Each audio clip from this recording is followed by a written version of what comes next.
For Inside Carolina, I'm Taylor Vippolis, and this is Up in the Rafters, where I'm joined by Carolina basketball legend and 2017 national champion Justin Jackson. Today, also joining us is his former teammate Kenny Williams, who is playing for AEK Athens in the Greek Basket League. Kenny, appreciate you hopping on here with us. How's everything going with that new situation for you? I appreciate y'all having me, man. Finally, it's great though. I love Greece. Athens is great. I gotta, being over here there's a big adjustment period that you have to go through. I'm kind of getting over that, and with games starting up now, it's kind of a little bit easier. I got my routine going, so I can't complain, man. Justin, you heard how he said finally? Like we have a guest on every week or something. This I is know, this is bro. only like the third guest I think we've had. But you know him though. He's gotta try to deflect and make it seem like we're the problem here. You know Kenny. You know how Kenny is. Okay, okay. Kenny, after graduating and playing in the G League for a bit, you've been in Israel, Rhodes in Greece, and now Athens. How do those cities kind of compare? And if a fan was trying to travel out to one of those cities, which one would you recommend? Um, that's tough, man. Cause so Israel, I was only in Israel for 3 weeks because I got hurt my first game, so I went back to the States to have surgery. So it's really between Rhodes and Athens. And it's kind of the same, honestly. Rhodes is an island, so you got a bunch of beaches, but you can go to a beach here in Athens too. So it's I guess I would say Athens, because yeah, I kind of like the historical aspect. I'm planning on seeing the Parthenon. The I actually live across from. I can see from my balcony the Olympic Stadium that they used in what was it 2004. Um, so that's pretty cool. So the for the historical aspect, I would say Athens. I And think yeah, oh go ahead, Justin. yeah, I was just gonna say kind of more on the basketball line of things. We talked about it a little bit, bro, but um, you watch some of these international players now, and you see obviously the biggest name is like Victor. I don't know how to say his last name, but One Binyama. Victor the GOAT. I'll just say Victor the GOAT. But like you see guys like him, you see guys like Luca, like all these guys basically taking over the league. What have you seen internationally kind of that's different from how they do basketball in the States, especially like whether it's developmental, the younger guys, whatever it is, like what do you think is kind of the difference this kind of seems to be taking over kind of basketball over here in the States now? um, I think a lot of it, man, is they focus a lot more on the fundamentals. They have their little academies where they're growing up on a team, and you know they're they're actually teaching them the game. As opposed to you kind of get AAU in the States now where everybody just wants to get in front of a camera and do what they can do in front of a camera. I think that's the big difference. Um, and it's a totally different game, to be honest. You don't have a bunch of guys, averaging 30 points. So, you hear everybody say it is tougher to score over here because, one, there's less space, there's not a 3 seconds. Um, so you have to rely on your fundamentals a lot more than, athleticism or things like that. You got to you know, be able to read and make a play. So I think that's the big difference is, growing up, they kind of, put emphasis on those kinds of things. That's something that Marcus has kind of mentioned before, where it's like if you score 15 in Europe, that might as well be like a 30 ball. What Yeah. as somebody like you who is such a great shooter, what was the biggest adjustment for you going overseas and playing? Um, I would say, I would say physicality. You're allowed to be a lot more physical, and sometimes they don't. The whistle isn't as great for Americans over here. That's just calling a spade a spade. So you got to get used to it. And again, like there's not as much space. So, I'm coming off a screen, I might not have as much time to operate or as much room to operate as I want to. And you got to figure it out. Again, it comes down to, making your reads and reading the floor, reading the game, and reading the flow of what's going on. So, they just allow you to be a little bit more physical over here. So it's not, you don't have as much freedom of movement to get to your spots and get to where you want to be coming off a screen. That's the biggest challenge, like on the court. What about the obstacles that come playing overseas and, being away from your family and being away from your friends? Because I don't think that's something that really a lot of people take in mind when they're like, oh, you guys are just going off and continuing your careers playing professionally.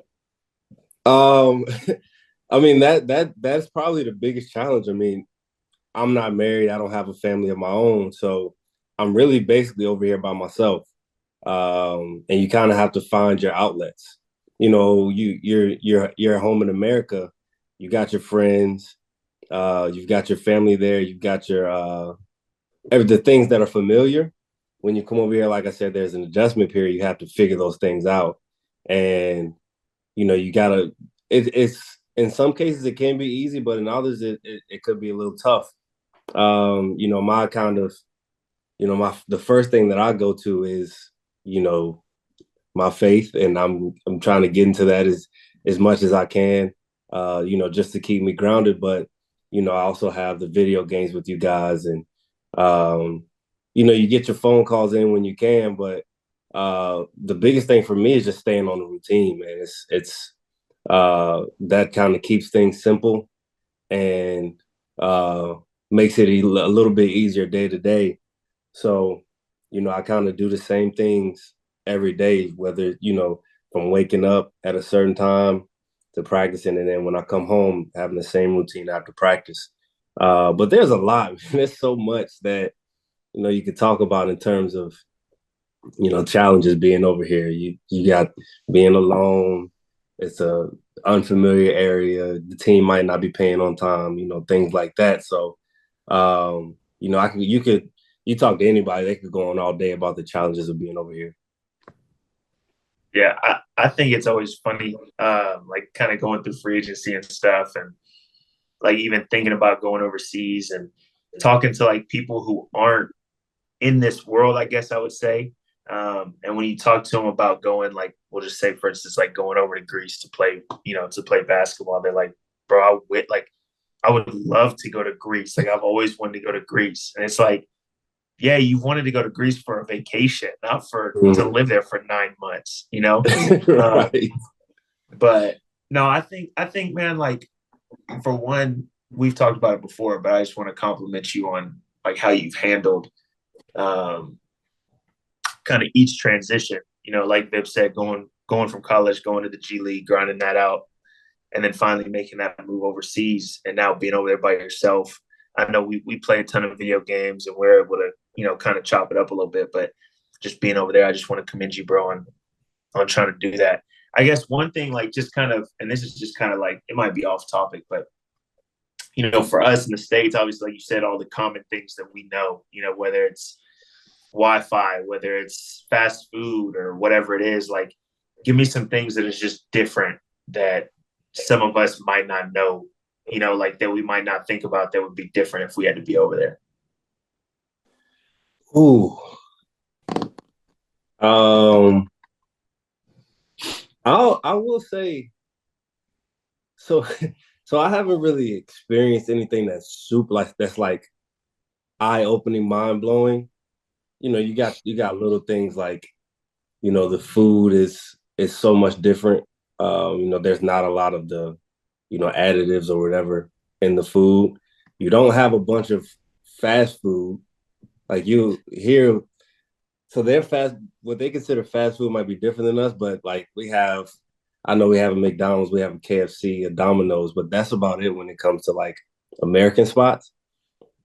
So yeah, those things. To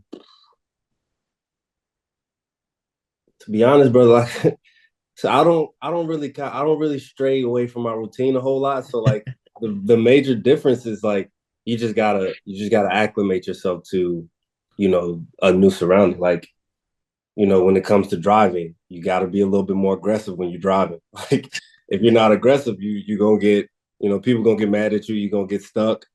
Um Shoot, brother, my car just got broken into last week. Like, so like, and I don't. Every place has those places.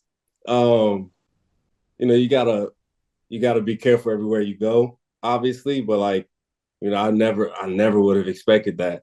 Especially playing in roads last year, you don't have to worry about things like that. So it's just everywhere you go, and it's an adjustment. Um, but it's nice, man. Like I said, the big thing for me is the more historical aspect. Like I went out to eat one night, and I could see like at the top of the mountain, the Parthenon, it was all lit up and whatnot. So there hasn't been anything that's super eye opening to me, at least yet. So we'll see. That's to be determined. I got 9 more months over here, brother. So I'm sure something will come up. Plenty of time. Plenty of time. Getting into some of the Carolina questions, as a former player and somebody who does come back often, what would you say your relationship with Coach Davis is like? I kind of, I kind of, in a nutshell, man, he was like my second dad while I was in school, and it's a relationship that we continue to this day. Obviously, he's a lot more busy, so the calls might not be as frequent, the text might not be as frequent, but if I reach out to him, whether it's that day or a couple of days later, he's always gonna respond in some way, and that's the thing that I love about Coach Davis is his he's genuine. He's so genuine to the point where it can come off as disingenuous. Like it can come off as fake, but that's just who he is. Like if you don't know who he is, you would think that it's all a facade. But then you spend more time around him, and you realize like that's just who he is. He's just a genuine guy. He wants everybody to succeed. He's happy for everybody. So our relationship, man, it's continuing to grow. Every summer that I go back, he's one of the people that I always make sure I go see.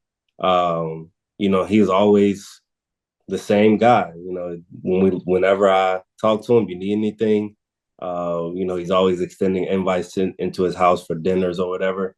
So, yeah, I mean, that relationship remains close.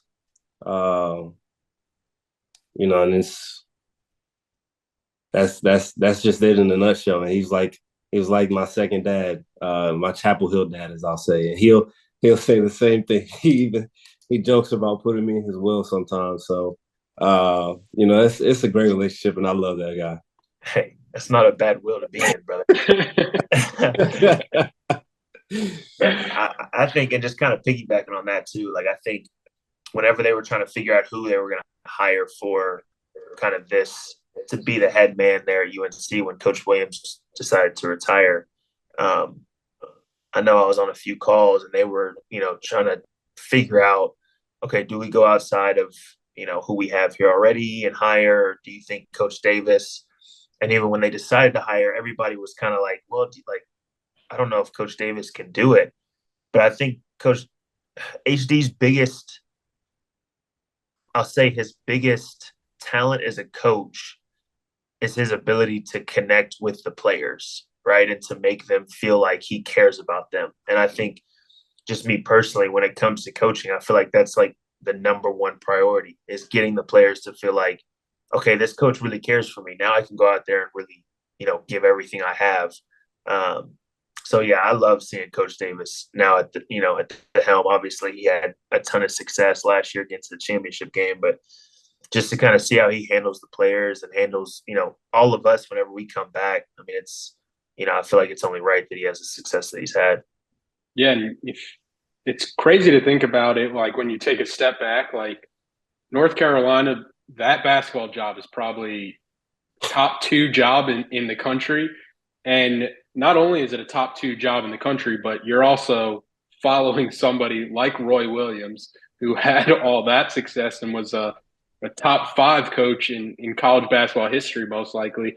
And to see what Coach Davis did in the first year, it's definitely encouraging. And kind of going off that, what did you guys like the most that Coach Davis did last year, turning a team that at points in conference play looked completely lost and turning them into a national title contender? I'll say for me, and you can you can tell by his interviews and things like that. But like I said, he just remains himself. You know, like you said, it's Carolina. You know, top 2 job comes with a lot of scrutiny, and he's not all over social media, and I'm sure he's not reading anything about it. But he knows he knows people are talking, and despite all of that, despite their questions whether they were going to be in the tournament or not, I'm sure every single day he went in there and he put a confidence and a belief in the players, that they could be great, that they could be a great team and do great things. And you saw the fruits of that in March when they played and probably freer than anybody when it comes to confidence as a team. And you can but you can, I'm sure, and I wasn't there so I wouldn't know, but knowing Coach Davis, I'm sure a big part of that was from day one instilling confidence into his players. Everybody has their methods, and you see fans all the time, or last year when he would make a statement about a player and they're like, where is this coming from? But everybody has their methods, and that's just his method of instilling confidence in his players. And you can see that eventually it works out. It might not work out as quickly as we wanted to, but nobody's mad about last year at all. So that's just who he is. That's who he's always been. It's about giving his players the confidence they need to go out and be as free on the court and play as free as they can. And I think that was the amazing thing that I knew he was going to do.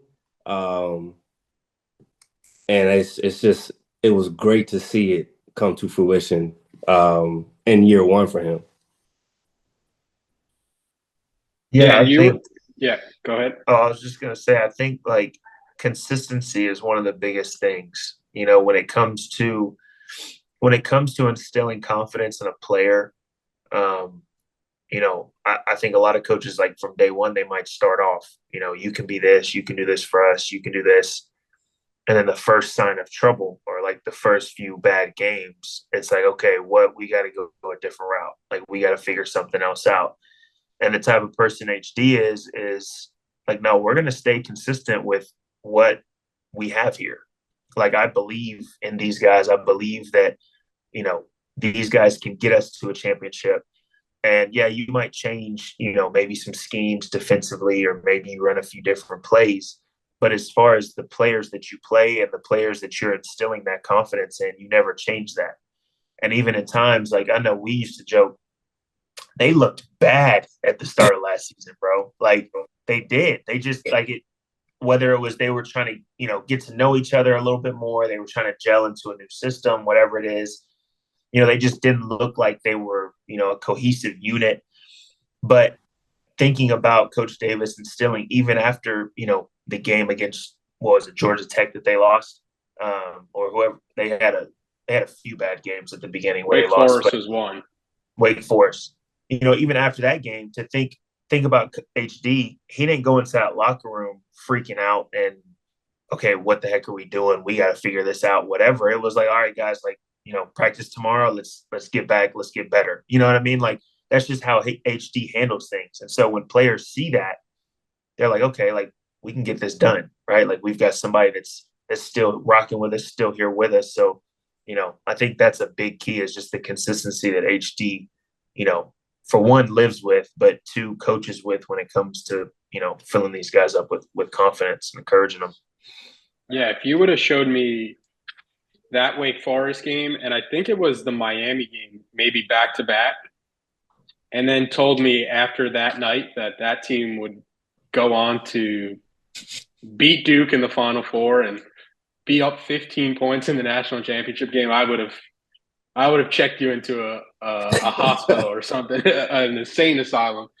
So I think that just kind of speaks to the credit that that coaching staff and those players deserve. And Kenny, you were in these players' shoes not too long ago. What was your experience like losing in a national championship and coming back with that redemption mindset?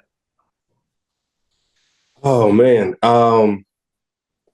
I think it's so funny, man, because I mean I didn't play a lot of minutes my freshman year, but you could see like once we got back from Houston, there were no words that need to be said. Um, we knew what the goal was. We knew what the mission was, from top guy that was coming back to, the guys that were coming in. Uh, it's so funny, like we lost and, everybody, I think we got back on a Tuesday. Everybody did their, end of year checks, make sure, see how healthy you are, all of that stuff. I actually had surgery um, the week we got back. But that same week, I'm going in for to start my rehab the day after surgery, and you had guys in there lifting, already like 2 days, 3 days after, we had just lost the way that we lost. Guys were already back to work because there was a mission, and you talk to guys like B Rob, who I've talked to B Rob about this all the time. He's like, we knew once we got there we couldn't play around because we were all so singularly focused on getting back to the national championship and winning that nobody wanted to mess around. Like, and like you guys saw the videos, all the things that the media put out. It wasn't like we weren't enjoying what we were doing. It was just, we knew like as soon as we got back to campus that our mission was to go back to the national championship. And, it's kind of still incredible to think about it. Like Justin and guys give me a hard time, give me and Luke a hard time. Like first 2 years, 2 national championships and you won one. It's crazy. But like to go back and think about it and like to actually put it into perspective that, we were able to do that and go back and actually finish the job that time it's kind of crazy to me still. But you can see again, like Justin said, it's all about consistency. From that week, it was like everybody was just so focused on getting back, and we never really talked about like once the season started, we never really talked about redemption or anything like that. We had the group chat named that, but we never really, had a meeting about it or talked about it extensively. It was just the understanding. We had that understanding that, we were there for one thing and one thing only. And, um, it had its ups and downs, but, that remained the goal. And we went out and did what we had to do. So, you could just tell from the time we got back to campus that, we didn't want to be denied another shot at that if we got it. So, yeah, man, it's that's all I have to say. Really, it was an understanding as soon as we got back that that was the goal.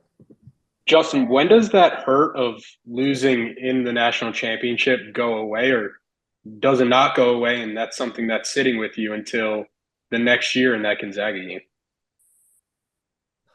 I think the hurt, it goes away. The hurt itself goes away. At least for me, it went away once I started working back out. Um, Now the thought of losing in the championship and like remembering all of that confetti falling on us immediately, like I will never forget that ever. but I think it's just motivation. Like Kenny said, like it was, I think I went kind of through the draft process for like, I want to say it was like a week or so. And I know a few other guys kind of did the same thing to get some feedback, which we had to basically go right back to working out anyways. But then once everybody like pulled their name out of the draft, it just kind of goes back to that consistency, right? Like obviously, different guys came in at different times, but everybody was focused on, okay, we want to make it back there and we want to win it this time. And I think, there were so many times, we've talked about it a ton, but when we would go, we would lift in the morning, have classes, play pickup in the summer, and then even go back at night and shoot. There were so many nights, I'd say, whenever it comes to shooting, going back and when it was like, man, I just, I think I just kind of want to stay back, right? But it was like having a group of guys, whether it was Luke, Kenny, whoever else it was, that was like, no, like, let's go get these shots up. Like, let's go do this, and we can go chill afterwards, go get something to eat, whatever. Having a collective unit wanting the same goal, it makes it even easier to get back to that grind. So, I thought I thought thinking back on it now, I think it was an amazing journey of a group of guys that were just selfless and wanted, the same goal in mind at all times. Kenny, you spent time playing with and watching this team over the summer. What were your impressions getting to see them up close? It it was almost, it's almost like the same thing. I mean, you have, you have your main guys who, they've proven themselves. Your RJ, your Caleb, your Armandos, they're in there working. But then you have the guys who want more time, who, want to prove themselves. They're in there working just as much. So I'm interested to see how it all works out. Of course, you want it to be ideal and for everybody to get all the time they want, but it just won't happen, especially with the guys that you have coming back. So I'm interested to see who's going to step up and be, the, I guess, X factor or role players that they need to maybe get them over the hump. Whether it's Puff, Dontrez, DeMarco, one of the freshmen, we don't know who it's going to be. We won't know until probably, November, December when they start playing games. But, you got a good feel because, they're experienced now. They've been through the ringer. They've had those games. They've had almost every kind of game that you can have. And that's one of the things that, you can't overlook is, experiencing every situation that you can experience, whether it be, having to fight back or being up big and letting the team come back. You experience those things, you know what to do. So I think that'll play a big part in it too, is, they're battle tested. So we'll get to see the growth from last year. Say that team from November, December last year that didn't look good all the time, and see how they put it together now moving forward with some expectations on them. Yeah, it's four starters back from a Final Four team, replacing Brady Manick. I was about to say replacing only Brady Manick, but that is a huge ask, replacing his production and his value to the team. It looks like one of the leading candidates to replace that role is going to be Pete Nance, transfers in. How do you think he fits in to this team, and what do you kind of see his role being? I'm interested to see what they do because watching him in pickup, I know Coach Davis leans more to a pro style of play when it comes to like ball screens and the actions that they use, and he showed a lot of that in terms of just getting the ball moving, and whether he's at the top of the key and doing some kind of dribble handoff or just being the ball screen guy. I'm interested to see how Coach Davis uses him because he can stretch the floor. He's tall, he's long. And I believe he shot 40% last year. So he's not necessarily, the shooter that Brady was, but you can definitely use him in more ways to where you can get creative when you use him to where he can be a dangerous aspect to the offense. And, he's lengthy back there. They got another rim protector. Justin, you think that's the biggest question mark for this team going into the season, how Pete Nance kind of fits in? Yeah, I mean, I think it's one of them. Obviously, losing Brady, you look at it, it's almost like losing like a Marcus or a Bryce for our team, right? Like, how are you going to supplement basically what you got from Brady? And I think Pete is obviously, I think he's kind of that number one option when it comes to who are we going to use. And I think he's seeing him in the summer. I think he's going to be able to fill it pretty well. But I think you have to still get some sort of productivity from somebody else off the bench, right? So whether it's like Kenny said, whether it's Puff, whether it's DeMarco, whether it's Dontrez, whether it's Seth, whether it's whoever it is, there's got to be somebody else to be able to produce something.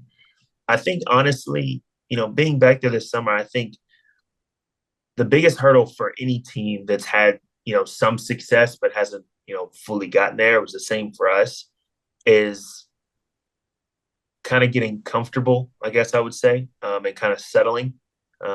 We very easily, whenever we came back, we very easily could have said, okay, well, we basically, we have a ton of guys coming back. We got some guys coming in that can help us. Like, we'll be able to make it back, you know what I mean? And not really work as hard as we did. I think the biggest hurdle that's going to be for them is consistently putting in the effort and the time to get better as the season goes on, and if each individual can do that, I think filling that, void that Brady left, I think will be easier. So hopefully that's kind of my encouragement to them, is just to don't stop and don't settle at where you're at now. Like, just keep on getting better, keep on making each other better in practice and workouts, whatever it is, so that they can get back there and have more success. Yep. Last question I have, and we could all chime in with our own opinions because I think it is such a wide-ranging, debatable topic. Kenny, who is the most important player this season for Carolina? If I tell you blank has a first-team All-American type season and UNC wins it all, who would it be? Oh, gosh. Oh, man. I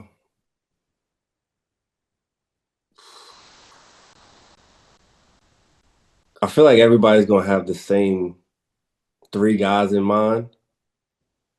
I don't want to say all three, but it's hard to pick one.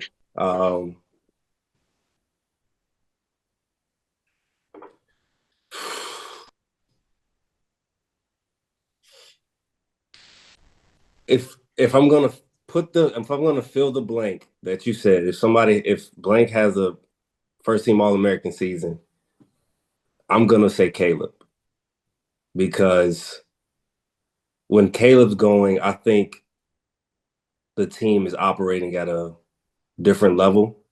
When he's making shots, when he's being the playmaker that he can be, I think that the team is just on another level when he's doing all of that. You're gonna get what you're gonna get from Armando. You're gonna get, like Marcus said, 15 and 12 from Armando. Like, put that in the book. That's just what he does.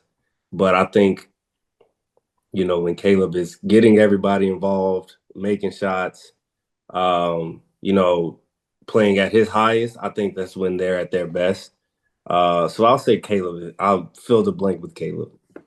Justin, what about you? Who's the most important player this season for Carolina? That is a tough one, because I think Caleb is very if he's having an All-American season, that means he's been consistent throughout the entire year. So I think that is, which is a scary thought. I think that's like the biggest. If he were to be that all year, that's probably for me would be the number one. But since Kenny got first option, I think for me, bro, I still got to stick with Mondo, even though it's kind of the boring choice. Like the way that he dominates inside, it just creates so much more. Like in my opinion, if Mondo didn't dominate the way that he did inside, Brady wouldn't get as many looks from the outside, and RJ and Caleb wouldn't get as many open looks. But because he dominates so much inside, you saw it, even when they were struggling and the offense wasn't doing very well, they would send two guys at Mondo every single time, so it just creates some sort of advantage somewhere else. So I have to go with Mondo. And when I say Mondo, I'm saying he maybe takes like even one more step and he averages 18 and 13. You know what I'm saying? Like he's literally each and every game, like they have to send two guys at him or else he's going to get whatever he wants. So I think I'm going to go with Mondo as kind of that I'll say X factor, but as the All-American, I would go with. Yeah, playing devil's advocate, the third person Kenny is talking about, I'm assuming it's RJ Davis. If you look at RJ's numbers his first 2 years at Carolina, it's like scarily comparable to Marcus's first 2 years at Carolina. And I'm pretty sure Rel pointed that out. And the numbers, like, you don't really think about it like that in that sense because Marcus just like took over his sophomore year. But RJ's kind of had that effect on Carolina, and he was kind of the player that once Coach Davis started running the offense through him, and it wasn't that AAU type feel, your turn, my turn. That's when the offense really went into another gear. So that would be the argument for RJ Davis, kind of like how Justin made the argument for Armando Bacot. But I think we're all on the same side that it would be Caleb Love, where, listen, if Caleb Love has an All-American type season, book the tickets to the finals, pre-make the banner, plan the parade around Chapel Hill. Because it's like that the game I think about it the most is like that UCLA game where it's like you mentioned, Kenny, when Caleb is on, that team is operating at a whole nother level. He's already the most confident basketball player I've ever seen play on a court. But when the shots are falling, it goes to, he ramps it up another 10 notches. So I think Caleb would be that answer for, this player's success most correlates to the team having a great deal of success. But I think you can go with RJ, Caleb, or Mondo. But that's all we have this week on Up in the Rafters. Kenny, Justin, appreciate the time. Kenny, I think you might have to become a recurring guest, maybe like a once a month type thing. Look, I got time. Just let me know. This might need to get thrown into the routine. Facts. But appreciate you guys getting on here. Appreciate everybody watching and listening, and we will be back next week to talk more Carolina basketball.